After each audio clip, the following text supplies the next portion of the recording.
So, for today's video, pupunta tayo ng Daet. Pupuntahan natin si Kuya sa sentro mismo ng Daet. Kasi, nandun siya ngayon sa may parking ng Alvino. So, let's go guys!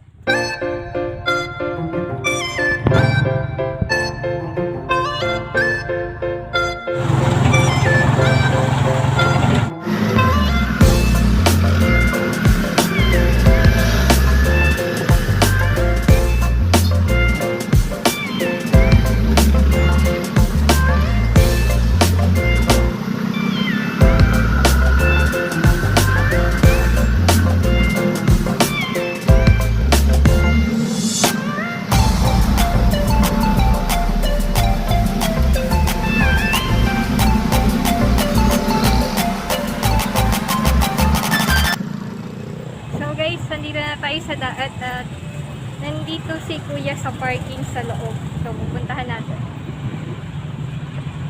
Ayun! Ayan siya po. Ayan siya guys. Sama natin sa ating video. Good morning. Ayan po. Ayan siya.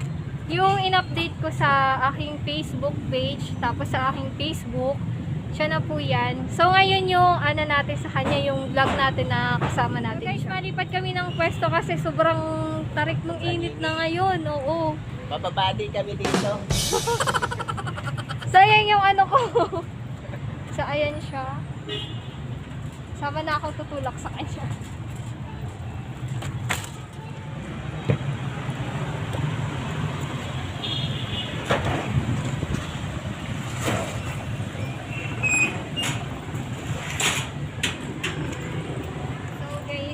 Dito kami pina-stay ni ate kasi dito daw yung bakante. Kaso, pagpasensyaan nyo na guys kasi madami dumadaan. So, si Kuya, matagal ko na siyang nakikita dito sa sa pwestong ko dun sa may parking. Kuya, ano ka ba dito? Nagtatrabaho ka ba o ano?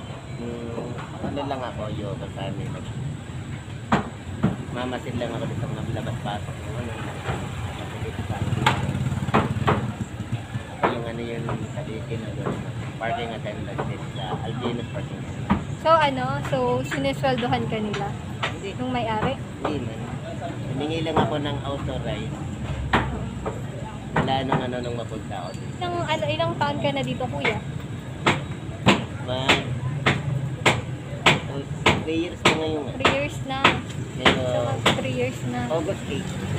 So, dito Kuya, may inuuwian ka? Dito na lang din. Dito na, as in dito na lang din. Dito na lang. So, dito ka na lang din natutulog. So, paano yung pagkain mo? Dito na lang din. Dito na lang. Pwedeng pakita mo sa amin kung saan ka natutulog dito. Ayun. O, pwede lang naman. Yan na yung kabila. Atong part na to. Kasi halos parang Dito ako sa part na to. nagiging pantay dyan sa mga. Kasi Ikaw, isang beses, sa gabi, pag walang tao, may mga batang kapatid, minsan dinidistrang kayo padlang. Yan parang nag-volunteer ako na ito na pwede. So, ganyan sakali. Diretso may bantay na din. Para ko sakali, mailang yung magnanako na bumalik dyan. So Kuya, sa pagtulog mo dito gabi-gabi, kasi nga sabi mo nga may mga nagnanakaw, yung mga nanakawan ka na ba ng ilang beses na? Isang beses lang nung nakatulog ako hindi ko na ikabilin yun. Gamit ko dito kaya dito. Yun nga yung yung dalawang cellphone. Tapos, pagka sa dalawang cellphone, isang bag nung yung naglalaman na tablet. Tapos, ilang cellphone pa na Vivo, Oppo. Na halos hanggang ngayon, unti-unti ko pa rin pinagbabayaran sa mga kanya-kanya niya. So, yung mga nawalang cellphone, mga kumbaga ay inano lang sa'yo, isinangla lang. Lahat yun ipapahay sa atin. So, yung mga lahat ng cellphone na nawala ni Kuya, yung mga cellphone na nanakaw sa kanya, yun yung mga ipapaayos ng Papayos ko sana nila. Papayos.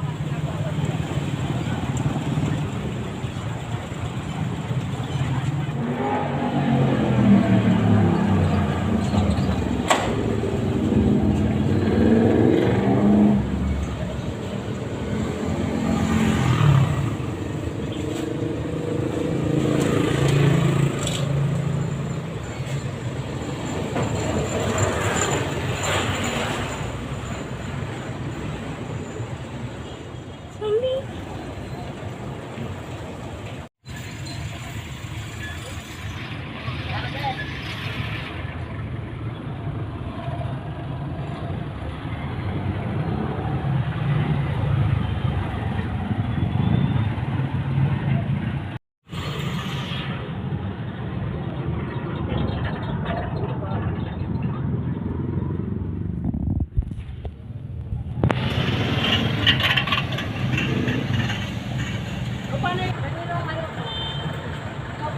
Kano? Bebe.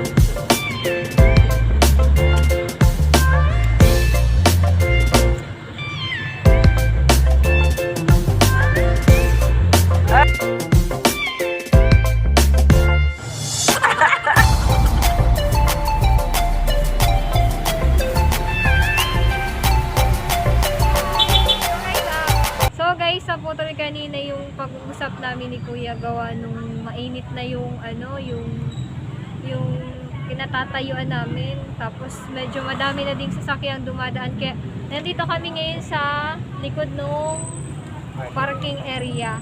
Nandito kami sa likod ng parking area. Dito ko nakita si Kuya ngayon. So ipagpapatuloy na natin yung mga ating katanungan. Question for today. Question for today. Today, bahala na. Okay. Dito sa parking na to, hindi kasi kanina, nakita ko, nagbibigay-bigay sila ng coins. Yun na lang yung parang pinaka-tip kanina. Tapos kanina din, tinuruan din ako ni Kuya na mag-assist nung sasakyan. Buti nga nakisama yung driver nung pick-up. So yung tip na yun na yung halimbawa, yung sasakyan na yan, pag umalis yan, tapos nag-parking, in-assist mo, yun na yung parang bayad sa'yo, parang service sa'yo. Sweldo pag sa area. Na may nakita akong sign dun sa may pagpapasok dito sa entrance sa parking. Yung Exclusive. customers only. Ganoon, customers only lang yung pwedeng pumasok dito. Paano mo malalaman pag yung sasakyan na papasok dito, bibili? Ay, yung pasana. Bago pa man yan pumasok. Ang gagawin, sinesenyasan ko yan na malayo pa. Naka-placer yan. Yung may blinker yan dun sa side ng kanyang sasakyan. Pag nag-blinker yun, sinesenyasan ko sila kung sila ba yung customer albinos. Paano pag sinabi nilang customers albinos kami, tas bigla kayong tinakasan? Pagbalik niya, warningan ko siya na, sir, next time, ang parking ng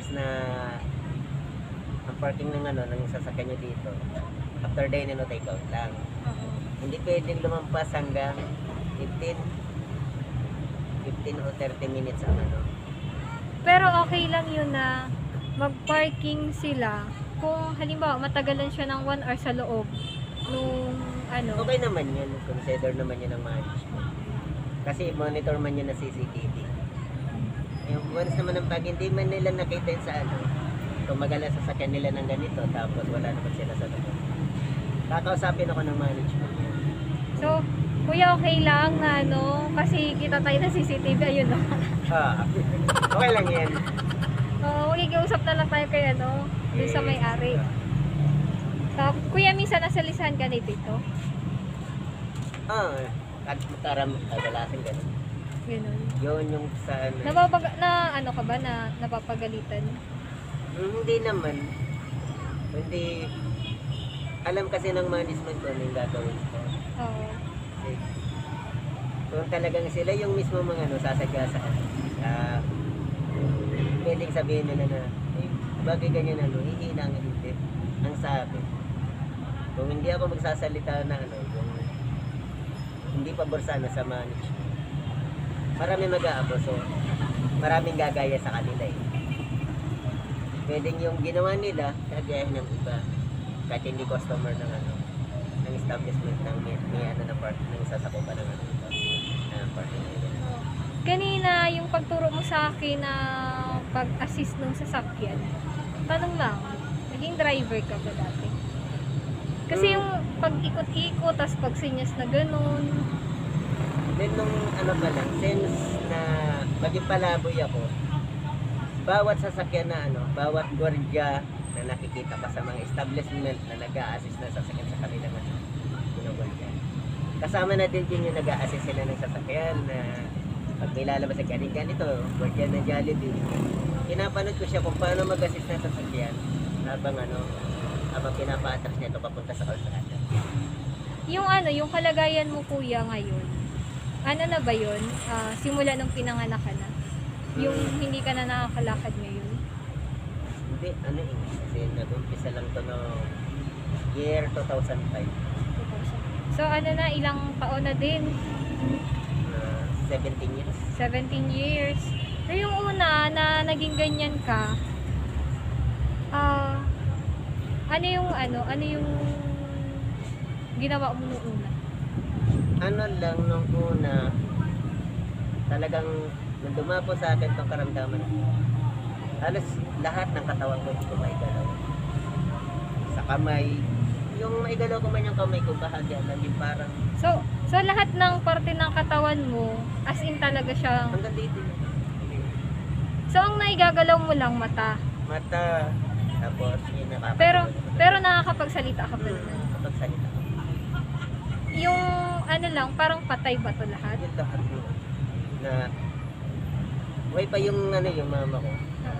Sa bawat ano, bawat pagkakakainin ako, papaligon. Binabangon nila ako niya. Lalagyan nila ako ng unan sa likod para lang makahimbang ako sa pagkakaupo.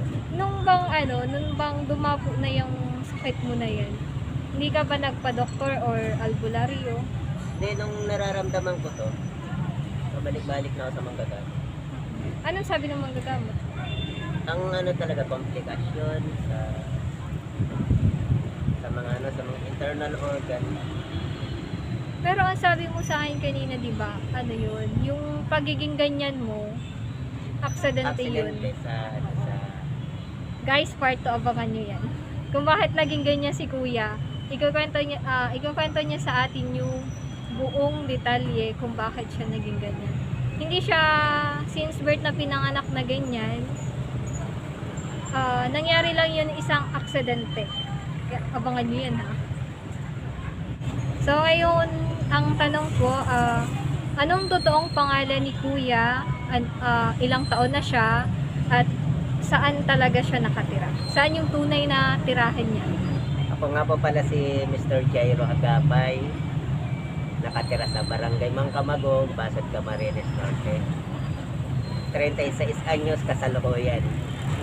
Taga-Basod siya, guys. Taga-Basod ako, pero mampili lang. Yung Mangkamagog, napuntahan na namin yun, pero ano lang siguro, parang ano lang kami, nagtingin-tingin lang kami dun sa beach noon kasi may pupuntahan talaga kami. Hindi kami nag-stop dun sa ano. Pero nadaanan namin yung Mangkamagong. Mas malayo yun dito ngayon sa sentro ng Daet. So, taga Mangkamagong si kuya. No? Taga Mangkamagong. Ba't hindi ka, ang sabi mo kanina, dito ka rin ba natutulog? Minsan, may tumadong to. Minsan dito. Dito sa tricycle na to. Hindi ba malamok? Hindi. Wala Kasi, Wala ang bang gawin ko, wala bang multuon? Wala pang multo, kahit na aswang, ganun, elemento. Imagination lang yan. Ha? Imagination lang. Imagination na lang yan ng Gra- karamihan sa tao. Grabe ang creative ng imagination.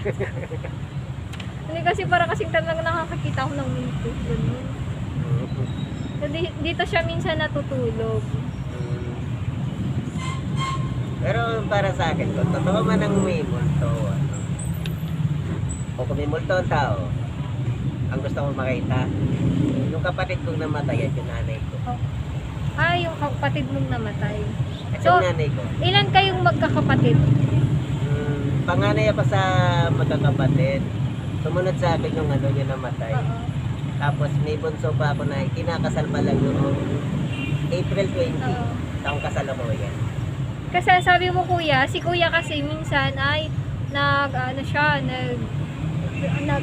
nagsasali ka sa paligsahan ng pabilisan ng wheelchair. Yun.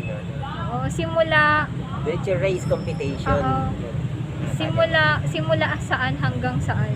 Ano yun? 100 meter das tinatakbo namin paikot. So, dito sa Cam Norte, from Talisay to Basud.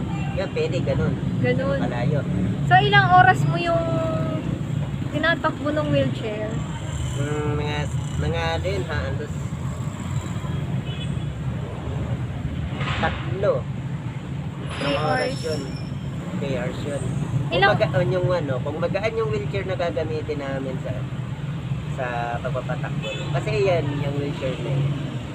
Mabigat yan, baka kung abutin ako ng 4 na oras yan, kung yan ang gagamitin ko sa pakikipagkaragsa. Ilang beses ka nang nagsali sa wheelchair competition?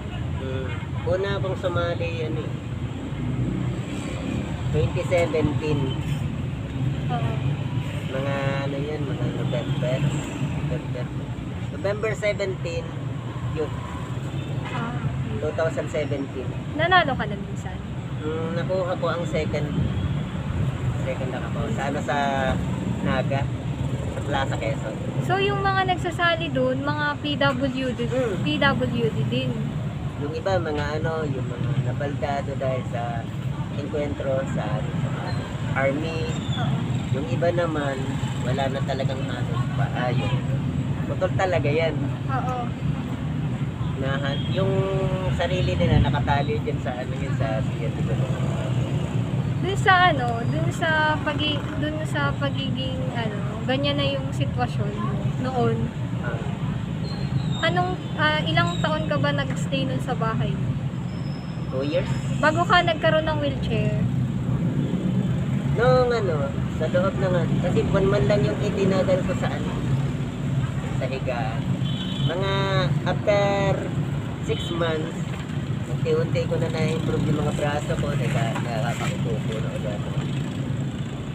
Ang una kong ginamit hindi wheelchair. Ano? Dalawang stall o yung dalawang bangko Oo. na walang sandalan. Nililipat-lipat ko yun ng ganyan, tapos lilipat ako doon para lang makalabas ng bahay. So parang ginagamit mong paa Yung dalawang bangko yung dalawang upuan na stall. na Yung walang yung likod. Yung Oh, katulad ng yan, gaya nitong katulad ng inuupuan ko ngayon, yan, guys. yan. Ayan. Kita mo yung chan ko. So, yun yung ginagamit mo. May ba nun? May nag-donate ba sa'yo ng wheelchair? Kasi magkano ang wheelchair ngayon eh? Ang unang nakarating sa akin na wheelchair ay hindi man talaga as in donate, kundi pagmamayari din ng isang PWD na namatay naman. Ngayon, naalala nung kamag-anak nung namatay ng PWD nito. Nabaldado ako talaga ito.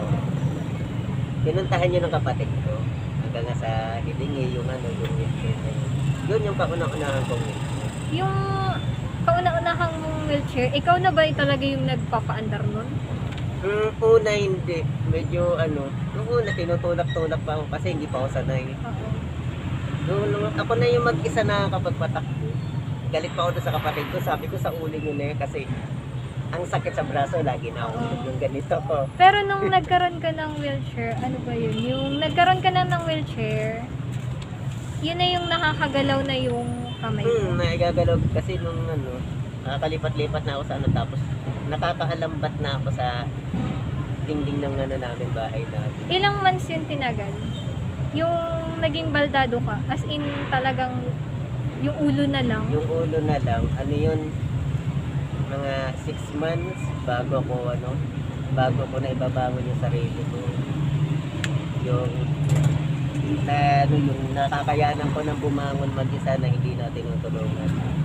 Yung nangyari ba yan, nawalan ka ba ng pag-asa? Yung parang feeling mo, parang wala nang pag-asa, di na ako gagaling, hindi ko na maigagalaw yung Ay. yung kamay ko. Nangyari na nga yung yung sabi ko doon sa nanay ko, Nay, kapirasong lubid lang, sabi ko. Pero nagagalit sa akin nanay ko. Maraming masigit sa'yo ang ang pagsisikap na mabuhay. Ikaw may pagkakataon ka pa. Tutulong. Kaya yun, simula noon, yung salitang may pagkakataon ka pa, yun ang halos tumemo sa utak ko. Simula. Habang nabubuhay ang tao, punong-puno ng pag-asa. Kung ikaw man tumapo sa iyong karamdaman na yan, tapos medyo may na nga lang, may hangganan na. Yun talaga masasabi na wala na. Pero kinakailangan mo pa ding panaligan yung buhay sa pamamagitan ng buhay na natitira sa iyo sa kasalukuyan. Yun na lang siguro yung pwede nating panghawakan na pag-asa sa buhay. Yung sa paggalaw ng kamay mo, ano yun, sinasamahan ba yun ng hilot-hilot, gano'n? Nagmamasa sa akin, nanay ko talaga. Yung bago ako matulog, babangon ako niyan, katulog yung kapatid kong bunso. Mamasahin nila parehas yung yan ng braso. Tapos pag naman, pag yung nakahiga ako niyan, pinapractice ko yan. Hanggang sa makakatulog ako. Pagkagising ko ng maga, ganun ulit. Hanggang sa unti-unti ko inaangat ng ganyan. Yung kamay mo na igalaw mo, pero talaga yung paa. Yung paa, kung gugustuhin ko, na-vibrate yan pag medyo pinopers ako yung siya. Pero may pakiramdam ba siya? Meron. Kaya So, lang ang niya, So halimbawa, pag kinurot siya, may pakiramdam. may pakiramdam ko konti nga lang. Hindi ganun parang yung Yung pakiramdam gaya na ng sakit. yung isang beses na pag magpupunta sa ganito, Oo. mabilis ang reaction ko noon. Pero pagdating sa sa parteng ito, nandiyan yung pakiramdam pero yung reaction niya ang bagal. Yung sabi mo noon na baldado ka hanggang sa part na ganito. Yung ngayon, saang part na lang yung walang pakiramdam sa'yo? Ito. Hanggang dyan. So hanggang dito sa taas, meron na yun. Basta Tas hanggang simula dito sa may taas. kung yung kapantay ng siko. Kung ano yung pantay ng siko ko. Dyan lang. Doon sa likod mo sa gantong part, Simula dito, mababa na yan. wala na.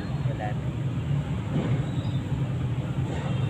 Kaya nga pag inuunat ko yung yung katawan ko, yung tinutulungan ko. Pero Kasi- nakakatayo ka. Kung nakakatayo ako. Pero kailangan Hindi ko lang na hindi ko lang may hapbang yung hindi lang maihap mo. So ayun si Kuya. Hindi ka naman nakakauwi ka naman sa inyo. Ayun. Lalo na ngayong pandemic. Itong ito lang isang linggo. Ano yun? Wheelchair lang ba? Dinanas ko uling mag-wheelchair mula sa amin itong Martes na tinamad na ako sumakay kasi dalawang multicab yung galing mula sa amin palabas ng dahil. Pinapara ko, nilampasan ako. Sabi ko, bahala kayo. So paano ka sasakay ka ng multicab, tapos paano ka makakaano dun? Nakakasakay ako mag-isa sa. Ang ginagawa ko na lang, napa-assist na lang ako dun sa driver o conductor na Ah, isakay nila yung anak ko. kaya mong umakyat dun sa apakan, nung sa multicab, papunta dun sa Punta dun upuan. sa Tapos, magpapa-assist ka na lang na itaas na Itaas yung yung wheelchair. ngayon, pagbaba ko ng bago nila ako pababain dun sa sa sasakyan. Nakaabang na yung wheelchair ko dun sa pinto ng sasakyan ng kung saan ako bababa. Hindi naman mahirap. Hindi kasi kahit sa ganitong kalagayan, nakakarating ako ng Bulacan, Panga, may pinuntahan ako dyan sa Transfer lang, ganun. kaya Kaya. hanggang Manila na kami. Kahit ikaw lang Kapaloob ka. mag-isa? Huh? Kahit ikaw lang mag-isa? Kahit ako lang. Nararating ko nakarating ako Panganiban, Davao. Pero ang pinaka mas matindi yung puntahan ko yung dati kong living partner din sa Kapalongga. Layo nun ha. Hindi pa nga ako nakakapunta ng Kapalongga eh. Kahit kailan hindi pa ako nakakapunta ng Kapalongga eh. Dito pa lang baka naman. So ayun si Kuya, lagi siyang naka-boots. So pag halimbawa magta-transfer ka, inaangat mo lang. Hindi ba siya mabigat? Pag kinupwersa ko lang yan, ganyan. Ayan, nagba-vibrate lang. Pag pwersado ko siya na Pero naigagalaw mo siyang pag-sway. yan. Naisisway mo lang. Pero at least siya, parang may lakas pa rin siya. May lakas siya, pero napakabagal ng reaction. Pero kung halimbawa papagamot ka, may pag-asa pa ba na bumalik sa dati? Kaya pa man. Kaya lang sabi nga nung kilala ko manggagamot, kinakailangan natin ng isang assistant para So, lang mapaantay. Yung halimbawa magpapagamot ka, kailangan nun ng nurse sa loob ng bahay. Hindi nurse, kahit assistant lang na yung matutulungan niya ako kung paano makarating doon sa manggagamot na yun.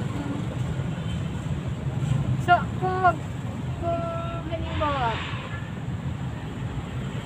may chance na magamot ka, magpapagamot ka. Kung halimbawa kuya nakakalakad ka, ano yung mga bagay na gustong-gusto mong gawin? Siguro yung hindi ko pa maiisip kung pero ang sa akin nila sundan na lang yung tapak ng tatay ko. Ano ba yung tapak ng tatay mo? Ang maging isang isang public minister sa nila sa religion. Sa religion. So hindi kayo Katoliko? Anong Ako pa lang yung Katoliko sa pamilya na. Anong relihiyon ninyo? Jehovah's Witnesses ang stepmother ko at ang tatay ko. Tapos ikaw lang nagpa-transfer ng Katoliko. Hindi talagang since birth. Simula bata, Katoliko na talaga ako. Nag-umpisa akong makipag-aral ng Biblia sa mga Jehovah's Witnesses noong 2006. Bago pa lang ako nagkapaganito, ang gagawin na lang nila sa akin pag ginangon nila ako ibinibigay yung booklet yung patusay, pinapabasa na lang nila sa akin, tapos magbibigay sila ng isang yung tanong na doon ko kukunin sa binasa ko. Kaya doon marami akong natutuhan about sa tunay na kabulugan ng buhay, kung ano ba talaga yung itinuturo ng Biblia. Ano ba yung ipinangako ng Diyos sa hinaharap. Yun yung pinaka natutuhan ko simula nito. Saka kung may pagkakataon na pag may pagkakataon ako na pinapakausap ako, ibinabahagi ko pa rin yun. hanggang ngayon, ganun pa din ang ginagawa ko. Kasi kahit man sa kasalukuyan man ay pinili ko yung buhay na ganito. Hindi ako lumihis na sa natutuhan ko. Simula nung simula. Magpag-aral ako ng Biblia sa mga ginagawa. Yan, nila yun, alam nila yun. Kahit ang mga magulang. So kaya pala ang galing ni Kuya magsalita. Parang dinaig pa ako. Kaya mo yan, sis. Kaya mo. Oo, kaya ko din yun. Kasi Katoliko kasi talaga ako. Talagang Katoliko ako. Pero nag-try na din ako na mag-attend sa isang born again. Yung parang pagsasalo-salo ng mga born again. Doon ko naramdaman yung presensya nung Panginoon. Yung, Pero, may Isa- tanong, may oo. ano ko niyan, lilinawin. Ano ba yung kadalasan na, isang relihiyon na popular, pero, ano ba yung kadalasan na tinutuligsa ng ilan, pero masasabing ito ay tunay na nakaano yan, talagang noon pa man, sinabi ni Jesucristo, ang kaharian ko ay hindi bahagi ng sanlibutan ito. Simula sa akin, sa mga alagad ko, sila'y pag-uusigin dahil sa kanilang mga turo. Kaya noon pa man, noong panahon ni Jesucristo, pinag-uusig na siya. Eskriba, Pariseo, kaya sila nga yung kaya si Jesucristo, binansagan nila ang hari ng Hudyo. Kasi nga, nabuking yung mga yung mga nagpapatay sa akin. Nabuking sila sa mga balituro, sa mga tulutan. Ayun ang pinapatawag. Sabi nga ni Jesus, ang kaharian ko hindi bahagi ng salita. At sila'y pag-uusigin balang araw. At sila yung magkasalaysay ng iba't ibang turo mula sa salik salita ng ating Amang nasa langit. Galing naman. Tama yun. Basta kung mas magano ka din magsalik-silik. Oo. Na-try ko dyan, born again. No? Nagbasa sila sa Biblia, tapos iniisa-isa nila yun. Naanuhan pa na parang dun ko naramdaman yung bakit parang ganito yung pakiramdam, tapos yung kakain kayo ng sama-sama. Talagang kahit na anong gawin mo, umiyak ka, lumuhod ka, walang papansin sa'yo. Kasi ang laging inaano nila, yung parang, ang laging nasa kanila, kanya-kanya tayo kung anong mararamdaman natin sa kanya. Ganun yun eh. Ganun yung feeling na masama ka sa isang pagsasalo ng mga ng mga Bible, mga yung mga pinaparamdam natin kung ano yung nilalaman ng Bible, kung ano yung ibig sabihin ng Bible, pinaparating niya sa mga tao. So ang sarap talaga guys na pumunta sa ganun. Yung sinasabi ni Kuya, sobrang sarap. Kaya kung may pagkakataon kayo, pwede naman kayo sumama kasi tumatanggap sila ng kahit na Katoliko ka, basta pwede ka sa... Wala silang pinipiling, Oo. hindi kayating tao. Kahit Basta ano kung pa. gusto mong sumama, kung gusto mong makilala yung Diyos, lagi lang silang nandyan. Kung sama ka lang sa kanila, anytime tatanggapin ka nila. Di ba marunong na? So ayan guys, abangan nyo yung part 2 nung kwento ni Kuya kung bakit siya naging ganyan. Kasi aksidente yung nangyari sa kanya. Hindi talaga siya ganyan simula nung pinanganak siya. Nagkaroon ng isang aksidente nang dahil lang sa ulan. Abangan nyo yan guys ha.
ako sumakay. Hindi ka kakasya. Hindi nga ako siya yun. Ang laki ng hita ako.